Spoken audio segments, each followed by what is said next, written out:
Juro que o ar também parecia diferente naquela manhã. Como se algo pesado estivesse no ar, pairando sobre o cômodo, e ninguém conseguisse dizer o que era em voz alta. A árvore de Natal piscava suavemente num canto, brilhando com os mesmos enfeites cansados que usávamos há décadas. A lareira estalava como sempre, e o cheiro dos rolinhos de canela vinha da cozinha. Mas por baixo de todo aquele calor, havia um frio que não tinha nada a ver com o tempo lá fora. Era aquele tipo de frio que vem quando você sabe que está prestes a lembrar qual é o seu lugar na hierarquia da família. Minha mãe estava lá, parada, com seu hobby de veludo vermelho, sorrindo como se tivesse acabado de ganhar na ___ loteria. Os olhos dela brilhavam de orgulho enquanto entregava para minha irmã, Jenna, uma caixinha embrulhada em papel dourado e amarrada com uma fita de cetim delicada. Vi Jenna abrir o papel com aquelas unhas sempre impecáveis, e sua boca já começava a se formar num exagerado "meu Deus", antes mesmo de ver o que tinha dentro. Ela sempre fazia isso, criava uma cena, como se estivéssemos num daqueles filmes bregas de Natal e as câmeras estivessem filmando. Então, ela abriu. Dentro, havia uma chave, uma simples chave de prata, encaixada numa caixinha forrada de veludo. Os olhos de Jenna se arregalaram como se tivessem acabado de entregar a ela as chaves de um reino. De certa forma, era isso mesmo. Porque aquela chave não abria um porta-joias, nem um carro novo estacionado na garagem. Ela abria a porta da ___ casa inteira. "Compramos uma casa para você", disse minha mãe, com a voz embargada de orgulho, como se estivesse anunciando que Jenna tinha acabado de curar o câncer ou escalado o Everest descalça. Meu estômago embrulhou. Olhei para o meu pai, que apenas acenou com a cabeça em um acordo solene, como se aquilo fosse uma escritura sagrada da família. Jenna gritou, abraçando os dois, repetindo "obrigada" de novo e de novo, como um brinquedo de corda. "Um dia você vai entender", disse minha mãe, virando-se para mim com um sorriso suave e condescendente que me deu arrepios. Sorri de volta. Não porque eu estivesse feliz, não porque eu entendia, não porque aceitava, mas porque há muito tempo aprendi que, nessa família, o silêncio era mais seguro do que a honestidade. Nem tinha aberto meu próprio presente ainda. Ele ainda estava no meu colo, um envelope fino, simples, um presente sem graça que meu pai me entregou logo depois do grande momento da Jenna, quase como um pensamento de última hora, sem aplausos, sem cerimônia. Só silêncio, como se ele estivesse me passando uma conta para pagar. Senti meu coração batendo nos ouvidos enquanto deslizava o dedo sob o selo e puxava, com cuidado, uma única folha de papel. Nem olhei para ela de imediato. Fiquei encarando aquele maldito envelope nas minhas mãos, me perguntando que tipo de mensagem eles achavam que estavam mandando, que tipo de filha achavam que eu era, que tipo de pessoa achavam que eu me tornaria. Mas antes mesmo de ler o que estava escrito, minha mente fugiu para centenas de outros momentos como esse. De volta aos aniversários onde Jenna ganhava bolsas de grife e eu ganhava o que estava na liquidação. De volta aos jantares onde minhas opiniões eram recebidas com silêncio, enquanto cada historinha boba da Jenna era recebida com risadas e aplausos. De volta ao dia em que consegui uma bolsa de estudos integral e ninguém apareceu na cerimônia de premiação porque Jenna tinha um recital de dança na mesma noite. Por muito tempo, achei que era coisa da minha cabeça, que talvez eu estivesse sendo sensível demais, amargurada. Mas momentos como esse, quando deram uma casa inteira para Jenna como se fosse nada e, para mim, uma única folha de papel, me mostravam a verdade. Eu sabia exatamente onde me encaixava nessa família. Sabia exatamente o quão pequena eles achavam que eu era. Senti as palavras subindo pela minha garganta como ácido. Queria gritar, queria jogá-las para o outro lado da sala como facas afiadas. Mas engoli. Fiquei ali, e continuei sorrindo. Mesmo com cada músculo do meu rosto doendo pelo esforço. Porque esse ainda não era o momento de falar. Ainda não. Mas esse momento estava chegando. Só não hoje, pai. Ele finalmente me olhou e perguntou. "Não vai abrir?" A voz dele era casual, como se nem percebesse o quanto a faca já tinha sido torcida. Abri o envelope, devagar, de propósito. Os olhos dele seguiram meus movimentos, agora curioso, mas quando viu o que estava escrito, aquele sorriso de superioridade no rosto dele vacilou, só por um segundo. Mas foi o suficiente. Vi o brilho de confusão, depois a compreensão. Sua boca se contraiu. O maxilar ficou tenso. E pela primeira vez naquela manhã, o cômodo ficou em silêncio. Um dia você vai entender, minha mãe tinha dito. Mas eu já entendia. Só não do jeito que ela imaginava. Por muito tempo, me convenci de que era só uma fase, que, em algum momento, a balança iria virar e alguém na minha família finalmente me veria. Não a versão distorcida que criaram na cabeça deles. Não a filha figurante, sempre no fundo das fotos de família, enquanto minha irmã roubava a cena com seu sorriso perfeito e seu charme ensaiado. Mas a infância tem um jeito cruel de esculpir verdades nos nossos ossos, mesmo quando tentamos desaprendê-las depois. Não era uma fase. Era um padrão. Um ritual profundamente enraizado na nossa família, repetido como um relógio. Todo Natal. Todo aniversário. Todo momento importante, esquecido como se não valesse nada. Lembro de um aniversário. Eu devia ter uns 9 anos. Acordei cedo, animada, achando que talvez aquele ano fosse diferente. Na noite anterior, tinha feito meus próprios bolinhos, com a ajuda da minha mãe, embora ela tenha passado o tempo todo suspirando e olhando para o relógio, preocupada em não se atrasar para o ensaio de balé da Jena. Naquela manhã, desci as escadas na ponta dos pés, esperando pelo menos um cartão, alguns balões, talvez até um abraço. Mas a cozinha estava vazia. O ar tinha cheiro de torrada queimada. E não havia nenhum sinal de que aquele dia significava alguma coisa. Eles não tinham esquecido. O aniversário da Jena naquele ano teve uma festa no quintal com pôneis, um mágico e até vizinhos que nem gostavam da gente, mas apareceram com presentes brilhantes e sorrisos falsos. Quanto mais eu crescia, mais difícil ficava fingir que não percebia.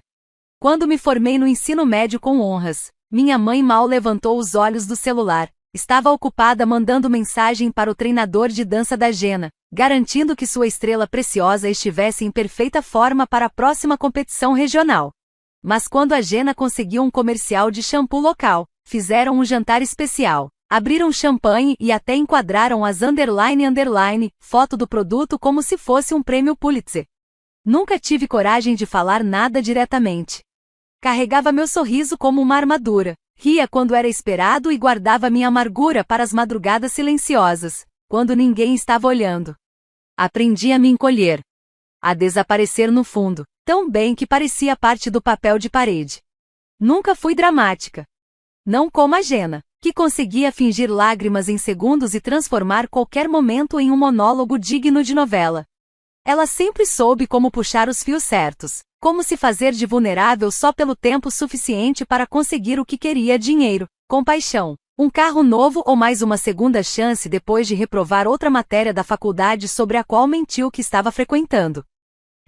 De alguma forma, por mais óbvia que fosse a manipulação dela, mamãe e papai nunca viam. Ou talvez vissem. E simplesmente não se importassem. Talvez fosse mais fácil para eles acreditarem que a Jena era especial e frágil e que eu era durona. Aquela que não precisava de nada. A filha confiável.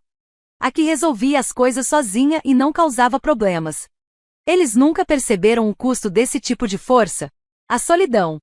A raiva silenciosa. Os anos me perguntando que diabos eu tinha feito para ser tratada como uma peça de reposição.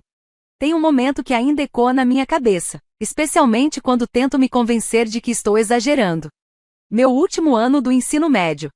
A noite da cerimônia de premiação acadêmica. Eu tinha me matado de estudar, trabalhado em 2 empregos e ainda mantido minhas notas impecáveis. Enquanto isso, Jena reprovava matérias introdutórias e chorava sobre como a faculdade era difícil. Naquela noite, quando chamaram meu nome para receber a bolsa de estudos mais importante, diante do auditório lotado, subi ao palco e olhei para a plateia. Minha mãe estava sentada na primeira fileira. Não sorriu. Não aplaudiu. Só rolava o feed no celular. Quando desci do palco com o prêmio na mão, ela levantou os olhos rapidamente e disse, alto o suficiente para que todos ouvissem: bom, pelo menos ela é boa em alguma coisa. A voz dela cortou os aplausos como uma faca. Senti vontade de desaparecer no chão. Meus colegas me deram sorrisos sem graça. Meu professor favorito me deu um tapinha no ombro, como quem diz, você tá indo bem. Mesmo que sua própria mãe não enxergue. Aquele momento cristalizou algo dentro de mim. Não só a dor, mas a clareza. Eu não estava imaginando coisas. Eu não estava exagerando. Eu era invisível. Por escolha deles. E sabe, sempre me perguntei. Você já se sentiu assim? Como se fosse apenas um personagem secundário na história da sua própria família? Como se suas vitórias só importassem quando alguém mais falhava? Me conta nos comentários. Porque talvez falar sobre isso seja o primeiro passo para deixar esse peso para trás.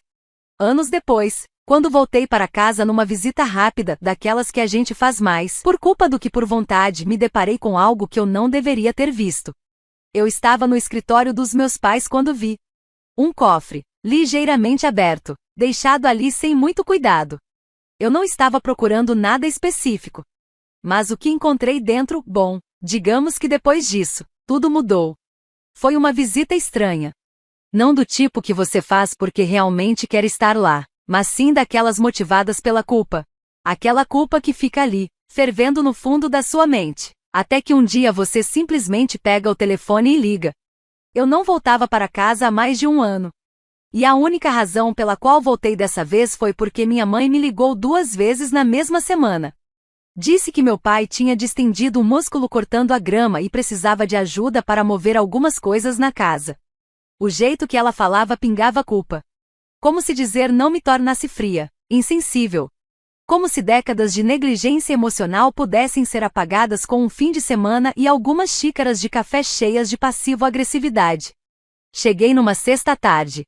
A entrada da casa continuava a mesma, com aquelas cercas vivas perfeitamente aparadas, que meu pai cuidava como se fossem de ouro. Jenna não estava lá, claro. Está ocupada, foi a desculpa que minha mãe deu, soltando um suspiro carregado de desapontamento. Como se a ausência dela devesse ser um problema meu. A casa também não tinha mudado. A mesma decoração impessoal. As mesmas fotos da Jenna espalhadas por todos os cantos, sorrindo de todos os ângulos possíveis. O mesmo cheiro de lustramóveis de limão e assado passado do ponto. Parecia uma cápsula do tempo da perfeição suburbana. No sábado de manhã, eu já estava contando os minutos para ir embora. Ajudei meu pai a carregar umas caixas pesadas na garagem. Ouvi minha mãe reclamar que o namorado da Jenna não era ambicioso o suficiente. Sentei para o jantar, onde a conversa girou em torno das reformas que estavam planejando para a casa no lago. Eu só assentia, esperando a hora de partir. Sorri e dei todas as respostas educadas e certinhas enquanto minha mente se desligava completamente daquela conversa. Era tarde da noite quando acabei entrando no escritório. Não estava procurando nada. Só estava andando pela casa, inquieto, tentando escapar do silêncio sufocante do meu antigo quarto. A porta do escritório estava um pouco aberta e, quando empurrei, vi algo que me fez parar na hora. O cofre na parede, aquele que meu pai sempre tratou como uma relíquia sagrada, estava entreaberto, com a maçaneta solta. Na hora, achei que ele simplesmente tinha esquecido de trancar depois de guardar alguma coisa. Mas conhecendo ele, isso parecia improvável. Meu pai checava tudo 2 vezes, fechaduras, interruptores de luz, até o maldito termostato, como se fosse parte de um ritual. Eu deveria ter ido embora. Deveria ter ignorado e voltado para o meu quarto. Mas alguma coisa me parou. Talvez fosse curiosidade. Talvez fosse aquela fome antiga de finalmente descobrir algo que não tivesse sido entregue para Jenna primeiro. Caminhei devagar, cada passo soando mais alto do que deveria. Prendi a respiração ao empurrar a porta um pouco mais. Lá dentro, vi pastas grossas, cheias de papéis presos com clipes, organizados de um jeito que gritava importância. Títulos de propriedade. Declarações de imposto. Extratos bancários. Alguns eram documentos da família, coisas que eu já esperava ver. Papéis da nossa antiga casa, contas que já tinha ouvido mencionarem por alto. Mas então vi outra coisa. Um envelope, enfiado debaixo de uma pilha de pastas Manila. Selado. Sem marcações. A não ser por uma pequena anotação manuscrita na frente, com aquelas letras maiúsculas inconfundíveis, eu não deveria ter aberto. Mas eu abri. Lá dentro, havia uma cópia de um testamento. Não era aquele que eu tinha visto anos atrás, quando meu pai fez questão de anunciar que tudo seria dividido de forma justa. Não. Isso era diferente. Essa versão tinha o meu nome listado primeiro, não o da Jenna. E não apenas como uma beneficiária igual. Meu nome estava ligado a algo muito maior, uma propriedade da qual eu nunca tinha ouvido falar antes. Uma propriedade que, aparentemente, tinha sido comprada no meu nome anos atrás. Não era só um presente. Não era um erro aleatório. Era algo deliberado. Documentado e arquivado legalmente. Meu coração batia tão forte que mal conseguia ouvir o zumbido fraco da lâmpada do escritório. Li cada linha 3 vezes, tentando encontrar alguma explicação. Mas ela nunca veio. Por que meu pai compraria uma propriedade no meu nome sem nunca me contar? Por que esconder isso, trancado dentro de um cofre como se fosse um segredo sujo?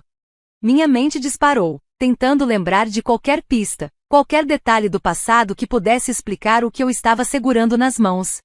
Passei o resto da noite vasculhando o cofre. Cada papel parecia mais pesado que o anterior. Extratos bancários que não faziam sentido.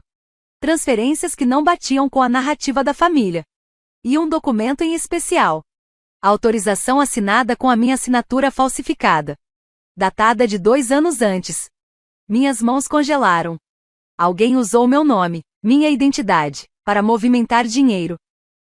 Pelos detalhes, isso já tinha acontecido mais de uma vez. Não confrontei ninguém naquele fim de semana. Não disse uma palavra no café da manhã no dia seguinte. Só arrumei minhas coisas e fui embora antes do meio-dia, dizendo que precisava trabalhar. Mas assim que voltei para o meu apartamento, comecei a investigar. Puxei meus relatórios de crédito. Conversei com um amigo advogado. Comecei a desmontar, peça por peça, as transações financeiras que eu nunca soube que existiam. Em silêncio, com cuidado. Não queria levantar suspeitas. Ainda não.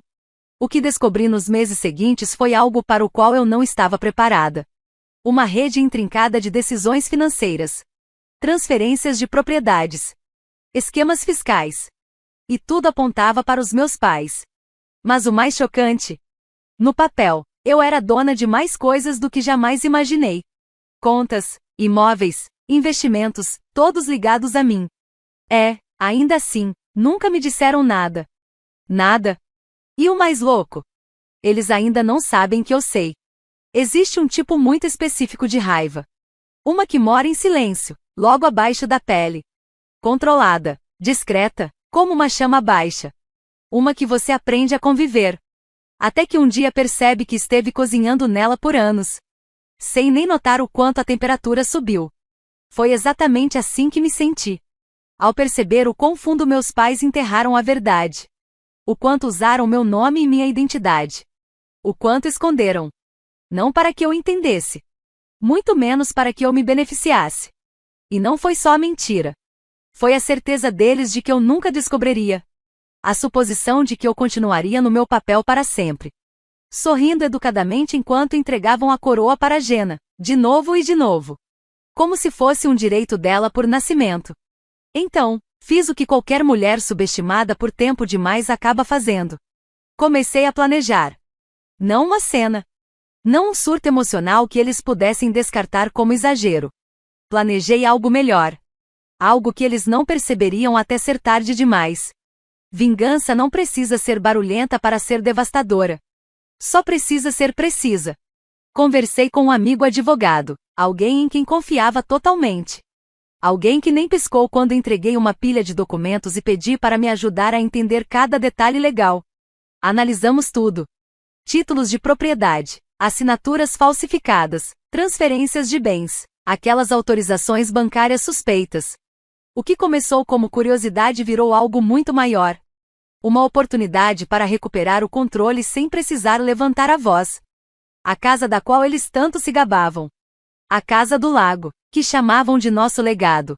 Aquela que vinham reformando há anos. Tinha sido hipotecada em segredo para cobrir o fracasso da empresa da Jenna, 3 anos atrás.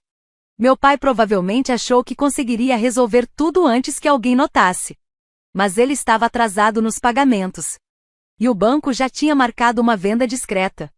Foi aí que ficou interessante. Porque eu comprei. Silenciosa e legalmente. Usei uma conta separada e um intermediário. Consegui a escritura sem usar meu próprio nome.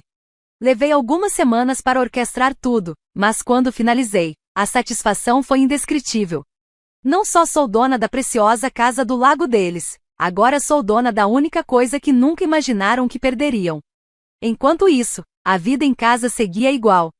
Minha mãe continuava ligando para perguntar se eu já tinha encontrado um emprego melhor, com aquela mistura açucarada de preocupação e condescendência que só mães como ela sabem usar. Meu pai, de vez em quando, mandava ofertas de trabalho para meu e-mail com assuntos como: acho que isso combina mais com você. E a Gena? A Gena. Sempre mandando mensagens no grupo da família sobre suas últimas conquistas. O novo cargo. A ideia de lançar um podcast. A viagem para Maui que o namorado estava planejando para o ano novo. Cada mensagem era um lembrete de que ela ainda era a favorita. A estrela. A filha de ouro. Eu não respondia a maioria. Ficava quieta. Fazia meu papel. Concordava ao telefone, sorria nos jantares. Porque às vezes, o silêncio é a arma mais afiada. E a cada dia que passava, cada comentário passivo-agressivo, cada elogio ambíguo só alimentava o fogo que eu estava preparando no fundo. Quando dezembro chegou, comecei a preparar meu toque final. Um presente que, à primeira vista, não pareceria nada demais. Mas no momento em que fosse aberto, desmoronaria tudo. Mandei fazer um envelope personalizado, de papel marfim grosso, com uma borda em alto relevo delicada. Bonito o suficiente para distrair do golpe escondido lá dentro. Dentro do envelope, coloquei uma única carta. Notariada. Curta. Direta. Legalmente vinculante. Explicava, de forma clara e profissional, que a escritura da Casa do Lago agora estava no meu nome. Totalmente paga. Totalmente minha. E não ia processá-los. Ainda não, pelo menos. Só queria que soubessem que eu podia. Que agora o poder era meu. Que todos aqueles anos sendo ignorada, descartada e subestimada tinham chegado ao fim. Coloquei o envelope dentro de uma caixa branca simples. Sem laço. Sem brilho. Sem distrações. Apenas a verdade, descansando em silêncio debaixo da árvore, como uma bomba relógio. E conforme os dias iam se aproximando do Natal, ensaiei meu silêncio. Treinei meu sorriso. Me lembrei de que não precisava gritar, discutir ou sequer explicar. Minha vingança seria entregue com calma. Com precisão. E com um único golpe certeiro, no momento certo. Porque se eles achavam que eu ia passar mais um Natal fingindo que tudo estava bem, sorrindo durante mais um brinde ao sucesso da Gena enquanto me jogavam as sobras e chamavam isso de amor, bom, então estavam prestes a descobrir quem eu realmente sou. A manhã de Natal sempre seguiu o mesmo roteiro cansativo na nossa casa. Uma encenação cuidadosamente ensaiada, onde cada sorriso era planejado, cada gesto era calculado e cada emoção passava por camadas de tradição passivo-agressiva e café doce demais. A árvore estava no mesmo canto de sempre. Enfeitada com as mesmas luzes douradas e os mesmos ornamentos que minha mãe insistia em manter, mesmo com metade deles quebrados. O fogo crepitava. Os rolinhos de canela estavam levemente queimados nas bordas. E o cheiro de alegria forçada enchia o ar como uma névoa invisível. Ninguém ousava comentar. Era aquele tipo de manhã natalina que parecia perfeita do lado de fora. Como uma daquelas bolas de neve de vidro que qualquer um exibiria com orgulho em uma prateleira, mas dentro do vidro, o ar era rígido e amargo, e cada palavra estava a um sopro de se partir em algo afiado. Me sentei na mesma poltrona gasta que ocupava todos os anos desde os 16. A única diferença agora era a raiva silenciosa vibrando sob minha pele, como uma ferida antiga que nunca cicatrizou completamente. Meus presentes cuidadosamente embrulhados estavam no meu colo. Uma simples caixa branca. Cantos bem alinhados. Sem laço. Sem enfeites. Apenas uma caixa, esperando pacientemente. Enquanto isso, Gena gritava de empolgação com sua nova bolsa de grife, radiante ao perceber que combinava com os sapatos que havia acabado de abrir 15 minutos antes. Meus pais a olhavam com aquele olhar familiar de orgulho e indulgência. O mesmo olhar que eu já tentei conquistar, até perceber que nunca seria direcionado a mim, não importava o que eu fizesse. E então chegou o momento. O que eu vinha esperando com uma paciência que nem sabia que tinha. Entreguei a caixa para meu pai. Meu rosto permaneceu inexpressivo. Meu sorriso, educado, mas distante. Como aquele que damos a um desconhecido no metrô. Ele pegou sem hesitar, fazendo uma piada rápida sobre como era leve demais, olhando para Jenna com um sorriso satisfeito, como se dissesse que provavelmente eu tinha comprado meias de novo. Mas a expressão dele mudou no instante em que abriu a tampa e viu o envelope. Não havia cartão. Nem gravata nova. Nenhum presente engraçadinho. Apenas um envelope lacrado com cera, colocado bem no centro da caixa. Como uma armadilha cuidadosamente preparada. Ele abriu devagar, ainda tentando manter a calma. Ainda me subestimando. Como sempre fez. Desdobrou os papéis com uma mão, segurando a xícara de café com a outra. Já preparava algum comentário sarcástico que nunca chegou a sair da boca. Porque, assim que leu a primeira frase, o sangue sumiu do rosto dele tão rápido que por um momento achei que fosse desmaiar. Seus olhos percorriam a página freneticamente, como se tentasse encontrar outra interpretação, como se as palavras pudessem se reorganizar sozinhas em algo menos ameaçador, se ele lesse rápido o suficiente. Mas não havia engano. Em suas mãos, havia 2 documentos. Um dos documentos era uma carta oficial me declarando o único proprietário legal da casa do lago da família. O outro era a papelada do tribunal, confirmando que a transferência da propriedade foi concluída com sucesso por meio de um leilão silencioso que aconteceu 2 meses antes. Não disse nada enquanto ele lia de novo, desta vez mais devagar. O rosto dele ficava mais tenso a cada linha. A xícara de café em sua mão tremia levemente, enquanto o peso de tudo afundava sobre ele. Minha mãe se inclinou para espiar por cima do ombro dele, ainda sorrindo com a empolgação dos presentes. Até que seus olhos encontraram o cabeçalho em negrito dos documentos. Seus lábios se entreabriram, a confusão se transformou em pânico. E então, assim, ela se virou para mim. Sua voz tremia na beira da incredulidade quando sussurrou: "O que é isso?" Segurei o olhar dela sem piscar. Exatamente o que parece. Minha voz era calma, quase suave, como se estivesse apenas contando a previsão do tempo, em vez de explodir a fantasia natalina cuidadosamente montada. Ela então se virou para meu pai, perguntando algo em um tom baixo e urgente que não consegui ouvir. Mas não precisei. Porque o que quer que ela tenha dito fez o rosto dele se contorcer de um jeito que eu nunca tinha visto antes. Não era raiva. Não era confusão. Era devastação. Foi aí que a última peça se encaixou. Quando minha mãe finalmente percebeu que algo estava acontecendo pelas costas dela o tempo todo. Porque não era só o fato de que agora eu era dona da casa que ela tanto amava. Era o fato de que meu pai tinha escondido um segredo dela. Um segredo que começou anos atrás, quando ele hipotecou a casa do lago sem... Sua voz se quebrou em uma pergunta sussurrada que eu não consegui entender. Pela primeira vez na vida, eu a vi como algo além de intocável. Frágil. Confusa. Traída pelo homem que ela achava que conhecia. Mas eu não me movi. Não ofereci consolo.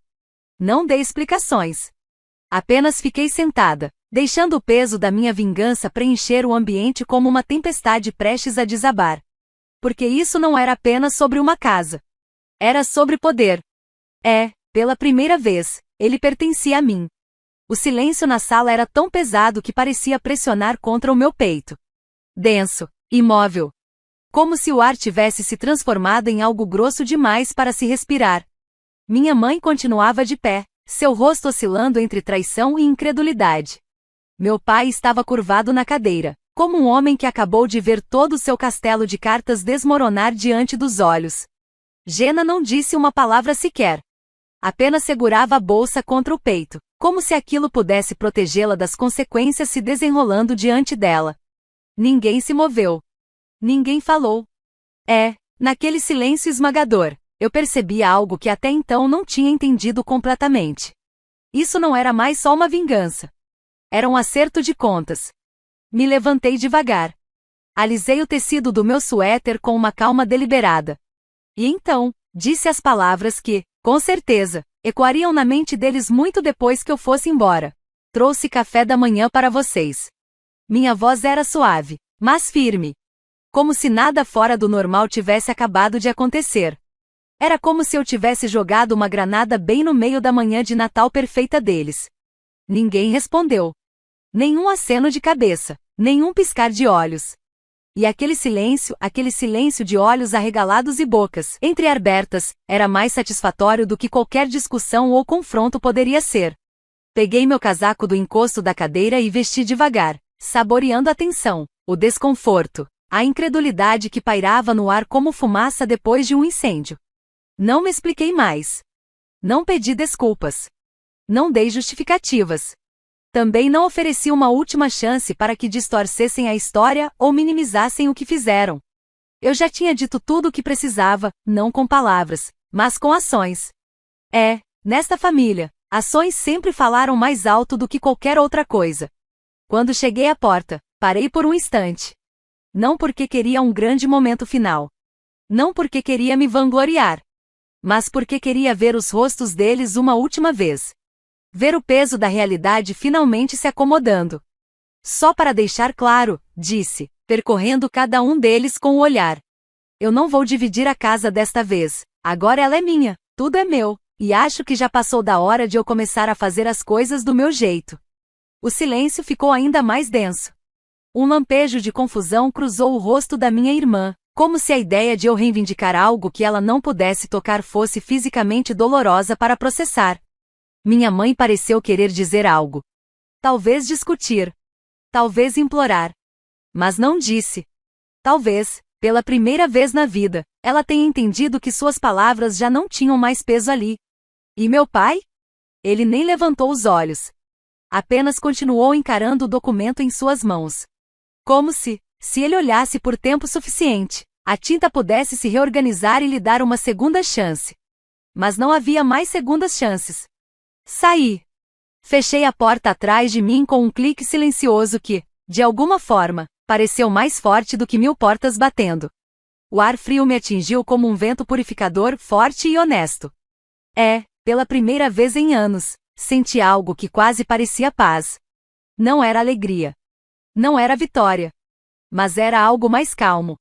Uma certeza inabalável de que, finalmente, eu tinha recuperado tudo que me roubaram, pedaço por pedaço.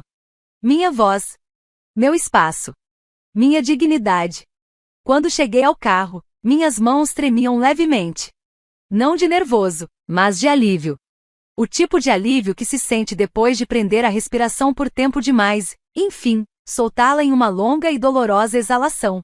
Não olhei para trás. Não precisava. O que quer que ainda estivesse acontecendo atrás daquelas paredes já não era problema meu. Eu tinha entregado minha verdade. E a deixado bem ali, sobre a mesa de jantar perfeitamente polida, como um espelho que eles não poderiam mais evitar. Mais tarde naquela noite, sentei na casa do lago, encolhida em uma velha poltrona ao lado da janela, envolta em um cobertor que cheirava levemente a cedro e poeira. A neve começou a cair devagar. Flocos leves flutuando sobre a superfície congelada do lago. O mundo lá fora estava em silêncio. Aquele tipo de silêncio que só o inverno sabe fazer. Tomei um gole de café, sentindo o calor preencher os espaços vazios que viveram no meu peito por anos demais. Era estranho como a casa estava quieta.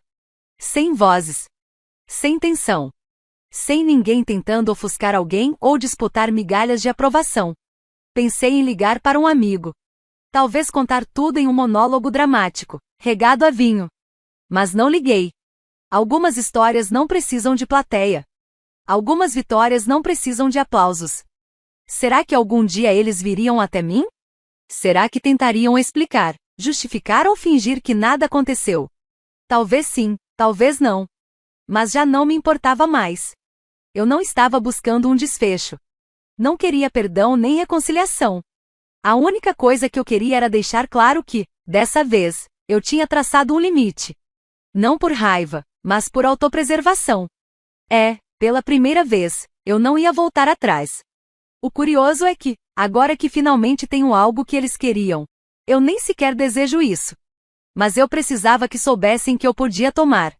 Do mesmo jeito que um dia me tiraram tudo,